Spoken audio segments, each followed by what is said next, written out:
melanjutkan video sebelumnya tentang concat di mana ada argumen aksis sama dengan 1, artinya penggabungannya dilakukan secara penggabungan kolom.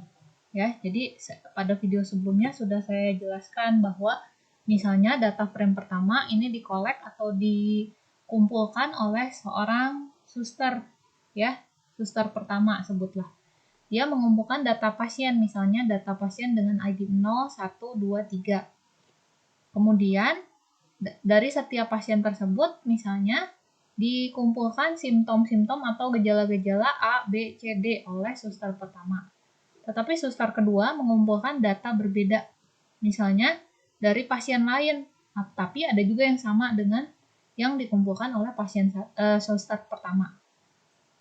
Misalnya suster kedua, sebutlah dia namanya DF4 gitu ya, dia berhasil mengumpulkan data pasien dengan ID 2, 3, 6, 7. Tetapi yang dikumpulkan ada simptom yang sama, tetapi ada juga yang berbeda dari yang dikumpulkan oleh suster 1. Misalnya simptom atau gejala yang dikumpulkan oleh suster kedua itu B, D, dan F. Ini data yang dia peroleh. Nah, misalnya dokter ingin menganalisis data pasien. Sehingga data kedua tabel ini yang diperoleh oleh dua suster ini perlu kita gabung. Ya, untuk supaya analisisnya bisa dimanfaatkan untuk data-data yang sudah berhasil diperoleh oleh kedua suster ini. Nah, caranya adalah karena ada pasiennya yang sama ya, ini antara data 1 sama data frame kedua, ini ada pasien yang sama, 2 dan 3 itu digabungkan saja. Jadi pasien 0, pasien 1 itu sama seperti tabel 1, ya, tabel di data frame 1, tetapi kolom B, D, dan F-nya menjadi none di sini. Ya, jadi dia concat itu tidak menggabungkan ininya ya, kolomnya walaupun ada yang sama antara data frame 1 sama data frame kedua, itu tidak dia gabung. Jadi tetap ditulis mentah-mentah seperti ini. Jadi seperti direkatkan saja gitu ya. Seperti ditempel. Ini kertas ini ditempel gitu ya di sini.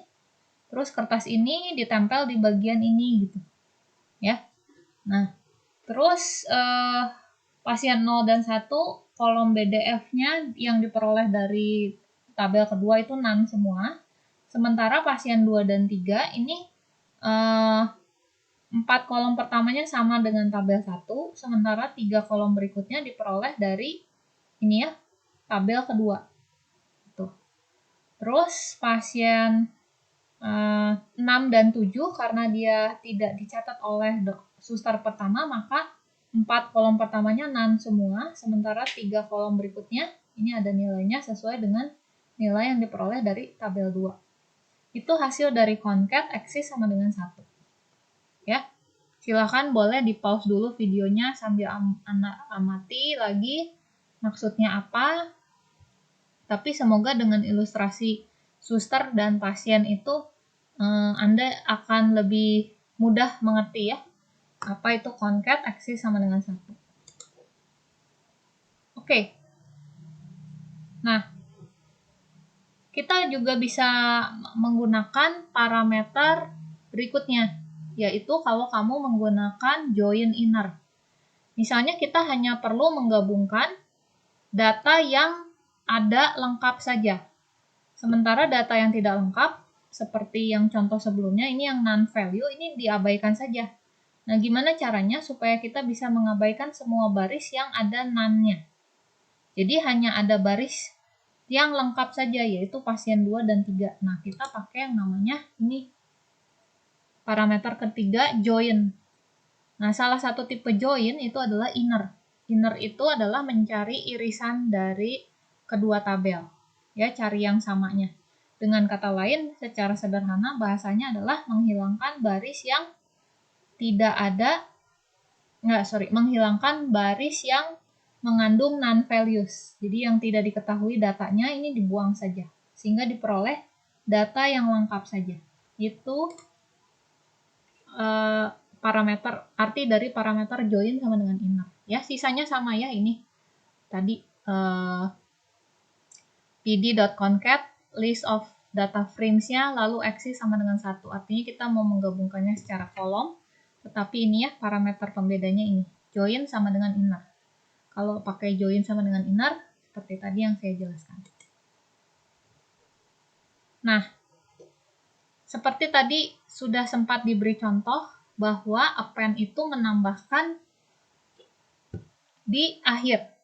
Ya. Jadi kalau kita sebut data frame pertama, dot metodenya append, lalu data frame kedua, hasilnya seperti ini. Ya.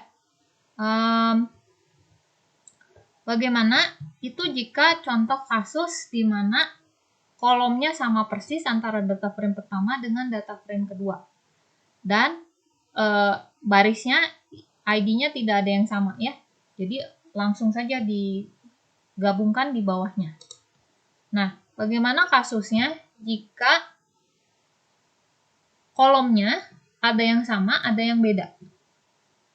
Ya, akibat pemanggilan metode append. Jika kolomnya ada yang beririsan, jadi tidak sama semua, seperti ini ya. Ini data frame 1, ada kolom B dan D. Di data frame 2, atau DF4 di sini, ini ada kolom B dan D juga. Ya. Sisanya beda, kolom A, C, dan F-nya beda. Nah, hasilnya itu akan merupakan kolom gabungan dari kedua data frame. Yang identiknya itu akan digabung. Ya, yang identiknya akan digabung, yaitu kolom B dan kolom D. Nah, kamu lihat barisnya itu 0 dari DF1 itu 0 sampai 3, ya. ID-nya ya, indeks 0 sampai 3. Sementara dari DF4 ini indeks barisnya itu 2, 3, 6, 7 yang otomatis di append, ya, digabungkan menjadi baris setelah indeks 3. Jadi 2, 3, 6, 7. Jadi baris dengan ID 2 itu ada 2 di sini. Ya, begitu pula dengan ID 3. Itulah sifat dari append. Lalu Anda lihat baris 0 sampai 3 yang diperoleh dari tabel pertama, data frame pertama, itu karena tidak ada kolom F-nya, maka semuanya non-values. Ya. Sementara dari baris 2 sampai baris terakhir, itu kolom A dan C-nya tidak ada. Sehingga kolom tersebut akan diberi non-values. Ya, atau not a number. Ya, jadi tidak diketahui. Itu sifat dari append. Jadi kembali lagi, mana yang akan saya pakai misalnya untuk kasus tertentu, ya karena karakteristik dari setiap metodenya beda-beda, kalian sesuaikan dengan kebutuhan. Kebutuhannya seperti apa, baru kamu cari metode yang paling cocok untuk melakukan itu. Bisa dari ilustrasi ini, bisa juga dari dokumentasi karena itu jauh lebih lengkap ya, itu Bible-nya. Pandas documentation, silahkan dicari online saja. Ya, kemudian sesuaikan dengan kebutuhan. Ya. Nah, append itu bisa menggabungkan tidak hanya 2 data frame, tapi bisa juga 3. Ya. Contohnya seperti ini.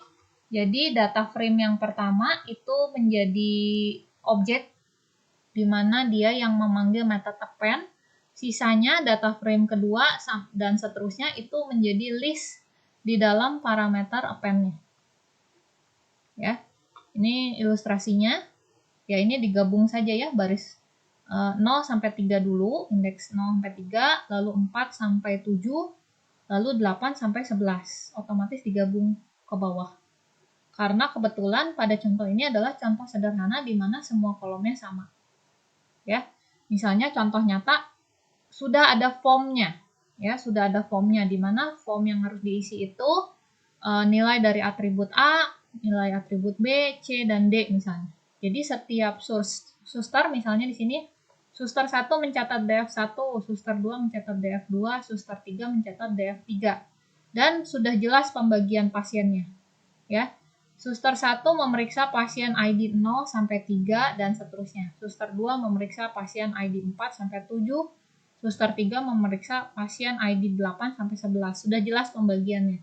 Tinggal ini digabung menjadi sebuah data rumah sakit misalnya, ya. Ya kalian gunakan saja append. Itu contoh nyatanya.